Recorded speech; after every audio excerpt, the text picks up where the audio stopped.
Well, there's a few reasons why we study the sun.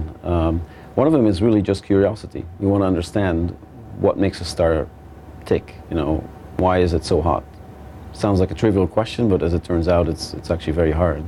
But there's other aspects too. I mean, the sun, obviously, without the sun, life on Earth would not be possible. It gives us all the heat and the light that we need to survive. But unlike about 100 years ago, the sun has not just beneficial impact on us. We now have a very high-tech society, and our society depends on communications, electronic communications, satellites, GPS, the internet, electrical power.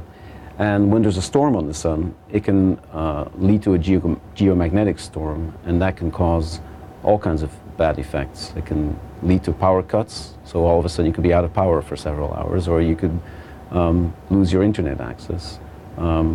You might not be able to use your GPS to go to a place. And our satellites can be damaged by solar storms. The astronauts in space probably want a heads up if there's strong energetic particles being emitted by the sun. So there's a lot of different ways that the sun impacts now that it didn't do about 3 or 4 decades ago. And so understanding what drives these solar storms and when they happen can make us better prepare for these kinds of space weather events.